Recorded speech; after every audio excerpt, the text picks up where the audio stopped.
अस्सलामुअलैकुम दोस्तों। King of Sindh Mumtaz मौलाई ऐं सिंधी गीतन जो पुराणो फ़नकार अहमद मुग़ल, जंहिंखे वक़्त में क़ौमी रागी बि सॾियो वेंदो हो।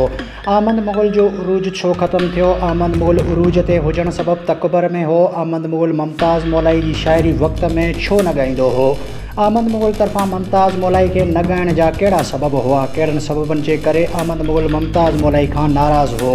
छा अहमद मुग़ल मुमताज़ मौलाई खे न भाईंदो हो? छा अहमद मुग़ल उरूज ते हुजण सबबि नंढनि शाइरनि खे न भाईंदो हो?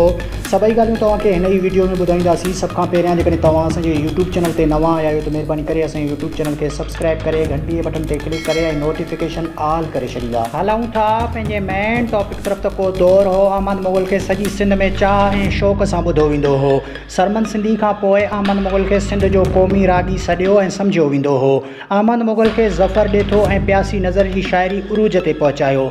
चवंदा आहिनि त उरूज ते पहुचंदड़ इंसान तकबर ऐं गुरूर में अची वेंदो आहे ऐं उरूज जो ज़वाल बि आहे। चवण जो मक़सदु त जे सिज उभरियो आहे त लहंदो बि ज़रूरु।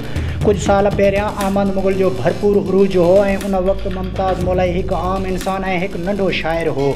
ऐं उन वक़्तु अहमद मुग़ल नंढनि शाइरनि ॾे निहारणु बि पसंदि न कंदो हो। शाइरी ॻाइणु त परे जी ॻाल्हि आहे, घर में विहारणु बि पसंदि न कंदो हो।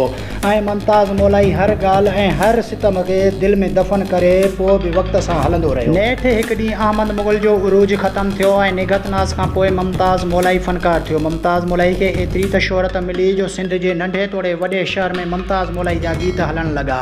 मुमताज़ मौलाई जो उरूज ॾिसी नेठि हिकु ॾींहुं अहमद मुग़ल सोशल मीडिया ते अची वियो ऐं मुमताज़ मौलाई जे ख़िलाफ़ु बयान ॾिनई। हिकिड़ी ख़यानत करे तव्हां इहे ॻायो था, अहिड़ियूं शयूं था ॻायो। अहमद मुग़ल जे इन बयान खां पोइ बि मुमताज़ मौलाई जे परस्तारनि ते को असरु न पियो। वेतर मुमताज़ मौलाई मशहूरु थियो। नेठि आख़िर सिंधी गीतनि जो मशहूरु फ़नकार शमन अली मीराली बि मुमताज़ मौलाई जे ख़िलाफ़ु मैदान में अची वियो। कुझु फ़नकार सभई न, उन्हनि खे थोरो चांस मिली थो वञे तो पंहिंजे औकात भुली था चरिया था।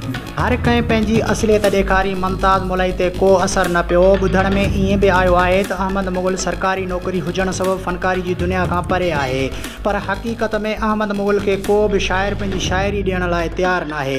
अहमद मुग़ल जा चंद परस्तार उनखे अॼु बि ॿुधंदा आहिनि, पर हाणे मुमताज़ मौलाई जो उरूज ऐं दौरु आहे।